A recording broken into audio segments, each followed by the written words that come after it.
باب الحدث فی المسجد، مسجد میں حدث ہونا یعنی وضو نہ رہنا. حدثنا عبد الله بن يوسف قال اخبرنا مالك عن ابي الزناد عن الاعرج عن ابي هريره ان رسول الله صلى الله عليه وسلم قال الملائكه تصلي على احدكم ما دام في مصلاه. الملائکۃ فرشتے تصلی دعا کرتے ہیں علی احدکم تم میں سے ایک پر ما دام جب تک وہ رہتا ہے فی مصلاہ اپنی نماز کی جگہ میں الذی صلی فیہ وہ جگہ جس پر اس نے نماز پڑھی ہے ما لم یحدث جب تک کہ اس کا وضو نہ ٹوٹے. یعنی اگر وضو کی حالت میں کوئی شخص اپنی نماز کے بعد نماز کی جگہ پر بیٹھا رہتا ہے تو جب تک وہ بیٹھتا ہے اس وقت تک فرشتے دعائیں کرتے رہتے ہیں اس کے لیے. اور ہم لوگ کیا کرتے ہیں کہ سلام پھیرتے ہی جائے نماز اٹھا کے لپیٹ کے بھاگنے کی فکر کرتے ہیں کہ اب اتنی لمبی نماز پڑھ لی اب ساتھ پھر اب دعائیں بھی مانگے اور ادھر ہی بیٹھے رہیں، بڑا مشکل ہے. تو نہ بھی کچھ مانگے، تھوڑی دیر ویسے ہی بیٹھ جائیں کہ فرشتے تو آپ کے لیے مانگ دیں کچھ.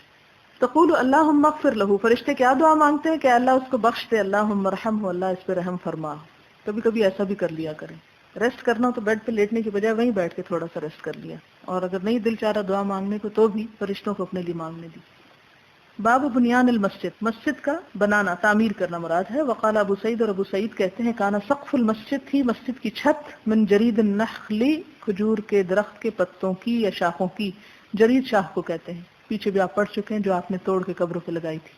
وَأَمَرَ عُمَرُ بِبِنَاءِ الْمَسْجِدِ، اور حضرت عمر نے مسجد بنانے کا حکم دیا. وقال، اور کہا أَكِنَّ النَّاسَ مِنَ الْمَطَرِ، میں چھپانا چاہتا ہوں، کن چھپنے کی جگہ کہتے ہیں نا، چھپانا چاہتا ہوں، اور کنایا بھی اسی سے ہے یعنی چھپی ہوئی بات کرنا، اور مکنون بھی اسی سے ہے.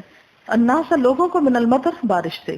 وَإِيَّاكَ أَن تُحَمِّرَ، یعنی مسجد تو بناؤ اور بچو تم کس سے، اسے سرخ کرنے سے، او تصفرا، یا زرد کرنے سے، یعنی اس پہ لال پیلے رنگ نہ لگاؤ.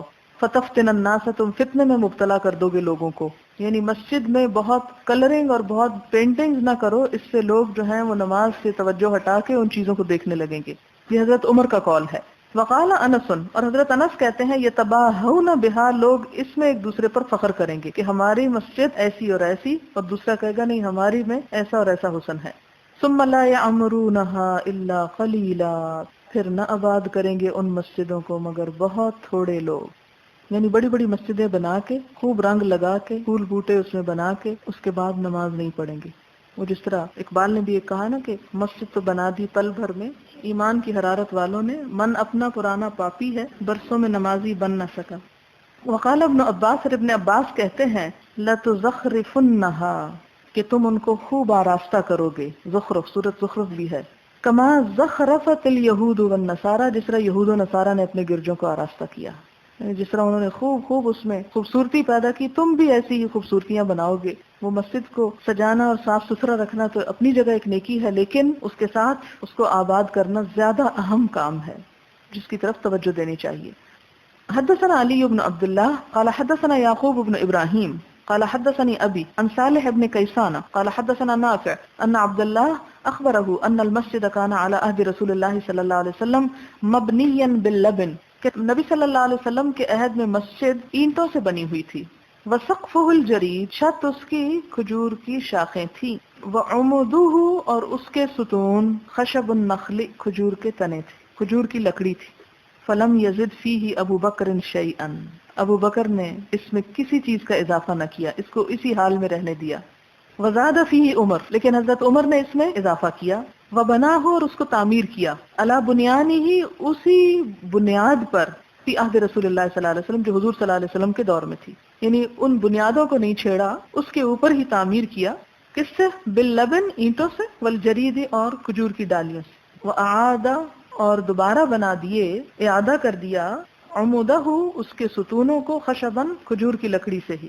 ثم غیرہ عثمان، پھر حضرت عثمان رضی اللہ تعالیٰ عنہ نے اس میں کچھ تبدیلی کی. فزاد فیہ زیادتاً کثیرتاً، اور اس میں بہت زیادہ تبدیلیاں کی، یعنی کثرت سے زیادتی کی اس میں، زیادتی کا لفظ پازیٹیو سینس میں. وبنا جدارہ بالحجارتی، اور بنائی اس کی دیواریں، بالحجارتی، پتھروں کی، المنقوشتی، جو نقشی تھے، یعنی نقشی تھے یعنی جن پہ کچھ نقش و نگار تھے. والقصتی، اور چونے کے. وجعل عمدہ من حجارت منقوشۃ، اور بنائے اس کے ستون منقوش پتھروں سے. وسقفہ، اور چھت ڈالی اس میں، بالساجی، ساگوان کی لکڑی سے. تو اس سے کیا پتہ چلتا ہے؟ حضور صلی اللہ علیہ وسلم اور حضرت ابو بکر صدیق رضی اللہ تعالیٰ عنہ کے دور میں مسجد ایک ہی حال میں تھی. حضرت عمر نے خفیف سی تبدیلی کی، اور حضرت عثمان نے بہت زیادہ تبدیلی کر دی. اور حضرت عثمان چونکہ صحابی تھے، حضور صلی اللہ علیہ وسلم کے داماد بھی تھے، ان کا طرز عمل جو ہے اس کو سامنے رکھتے ہوئے بعد میں لوگوں نے پھر مسجدوں میں نقش و نگار کیے. لیکن جس طرف نماز پڑھی جاتی ہے خاص طور پر اس طرف کو سادہ ہونا چاہیے تاکہ نماز میں دھیان ادھر ادھر نہ جائے. اگر سائڈ یا پیچھے یا باہر کا علاقہ خوبصورت بنایا جاتا ہے تو اس کی اجازت ہے. باب التعاون فی بناء المسجد ما كان للمشرکین ان یعمروا مساجد اللہ. باب التعاون فی بناء المسجد، مسجد بنانے میں ایک دوسرے کی مدد کرنا. قرآن پاک کی آیت ہے ما کان للمشرکین، مشرکین کے لیے جائز نہیں ان